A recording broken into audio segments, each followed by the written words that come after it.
ಪ್ರಧಾನಮಂತ್ರಿಗೆ ಹೇಳ್ದಂಗೆ ನಾವು ಬರೇ ಪಾಸ್ ಬಟನ್ ಒತ್ತಿದ್ದೀವಿ.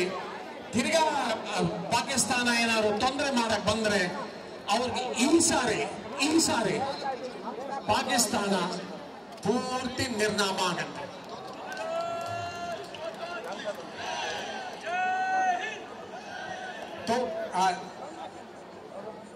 ಬಂಧುಗಳೇ, ಆಪರೇಷನ್ ಸಿಂಧೂರ್ ಮುಗಿದಿಲ್ಲ, ಖಂಡಿತ ಮುಗಿದಿಲ್ಲ. ಆಪರೇಷನ್ ಸಿಂಧೂರ್ ಬರೇ ಪಾಸ್ ಆಗಿದೆ. ನೆಕ್ಸ್ಟ್ ಆಪರೇಷನ್ ಸಿಂಧೂರ್ ಪೂರ್ತಿ ನಿರ್ನಾಮ, ಪಿಒಕೆ ನಮ್ದು. ಈಗ ನಂತರ ಜಯ ಭಾರತ್ ಮಾತಾಗೆ ಜಯ ಹೇಳ್ಬೇಕು. ನಂತರ ನೋಡಿ, ನಾವೆಲ್ಲ ಸೈನಿಕರು ಒಂದು ರೀತಿಯಲ್ಲಿ ಹೇಳ್ತೀವಿ ಭಾರತ್ ಮಾತಾಗೆ ಜಯ ಅಂತ. ಅದೇ ತರ ನೀವು ಹೇಳ್ಬೇಕು. ಬಲಗೈ ಮೇಲೆ ಮುಷ್ಟಿ ಮುಂದೆ. ರೀ, ಇನ್ಮೇಲೆ ಮನೆ ಕೆಲ್ಸಕ್ಕೆ ಹೆಲ್ಪ್ ಮಾಡ್ಬೇಕು ನೀವು. ಯಾಕೆ, ನಿಂಗೆ ಎಲ್ಲರ ಕೆಲಸ ಸಿಗ್ತಾ? ಕೆಲ್ಸನ ನೋವೇ, ನಾನೇ ಬಾಸ್ ಆಗ್ತೀನಿ. ಬಾಸ್? ಅದೇಗೆ? ಬಾಸ್ ವಾಲ. ಬಾಸ್ ವಾಲ, be the boss. Bharat Mata ಕಿ ಜೈ, ಭಾರತ್ ಮಾತಾ ಕಿ ಜೈ, ಭಾರತ್ ಮಾತಾ ಕಿ ಜೈ, ಜೈ ಹಿಂದ್, ಜೈ ಹಿಂದ್. ಈಗ ನಮ್ಮ ರಾಷ್ಟ್ರೀಯ ಪ್ರಧಾನ ಕಾರ್ಯದರ್ಶಿಗಳು ಮಾತಾಡಬೇಕಾಗಿತ್ತು. ಅವರಿಲ್ಲ, ನಾನು ಮಾತಾಡಲ್ಲ, ಈ ಒಂದು ತಿರಂಗ ಯಾತ್ರೆ ಮುಂದುವರಿಯಲಿ ಅಂತ ಹೇಳಿದ್ದಾರೆ. ನಮ್ಮ ಸುಧಾಕರ್ ರೆಡ್ಡಿ ಅವರು ಕೂಡ ನಮ್ಮ ಇನ್ಚಾರ್ಜು, ಈ ಒಂದು ತಿರಂಗ ಯಾತ್ರೆ ಮುಂದುವರಿಯಲಿ ಅಂತ ಹೇಳಿದ್ದಾರೆ. ಎಲ್ಲರೂ ಕೂಡ ಹೊರಡೋಣ. ಎಲ್ಲರಿಗೂ ಧನ್ಯವಾದಗಳು.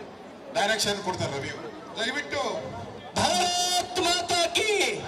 ಇಲ್ಲಿಂದ ಫಸ್ಟ್ ಈಗ ಮೊದಲು ಸೈನಿಕರು ನಿಂತ್ಕೊಳ್ತಾರೆ. ನಿವೃತ್ತ ಸೈನಿಕರು ಮುಂದೆ ಹೋಗ್ಬೇಡಿ. ನಿವೃತ್ತ ಸೈನಿಕರು ಮುಂದೆ ಹೋಗ್ಬೇಡಿ ದಯವಿಟ್ಟು. ಅವ್ರ ನೆಕ್ಸ್ಟ್ ವಿದ್ಯಾರ್ಥಿಗಳು ಮುಂದೆ ಹೋಗ್ರಿ. ಪುರುಷರೆಲ್ಲರೂ ಇಲ್ಲ ನಿಂತ್ಕೊಳ್ಳಿ. ಪುರುಷರೆಲ್ಲರೂ ಗಂಗನಮಯ ಕರ್ಕೊಂಡೋಗಿ ನಿವೃತ್ತ ಸೈನಿಕರನ್ನ ಕರ್ಕೊಂಡೋಗಿ. ಎರಡನೇದಾಗಿ ವಿದ್ಯಾರ್ಥಿಗಳು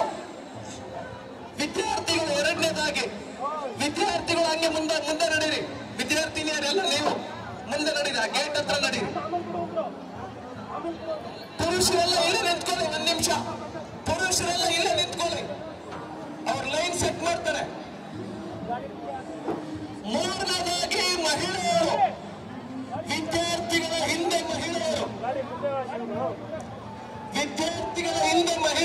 ಮಹಿಳೆಯರ ಹಿಂದೆ ನಾವೆಲ್ಲರೂ, ಮಹಿಳೆಯರ ಹಿಂದೆ ನಮ್ಮ ಶಾಸಕರು ಮತ್ತೆ ಎಲ್ಲ ಪುರುಷರು. ಫಸ್ಟ್ ನಿವೃತ್ತ ಸೈನಿಕರು, ಎರಡನೇದಾಗಿ ವಿದ್ಯಾರ್ಥಿಗಳು, ಮೂರನೇದಾಗಿ ಮಹಿಳೆಯರು, ಮಧ್ಯದಲ್ಲಿ ಎಲ್ಲ ಶಾಸಕರು, ನಾಲ್ಕನೇದಾಗಿ ಎಲ್ಲ ಪುರುಷರು.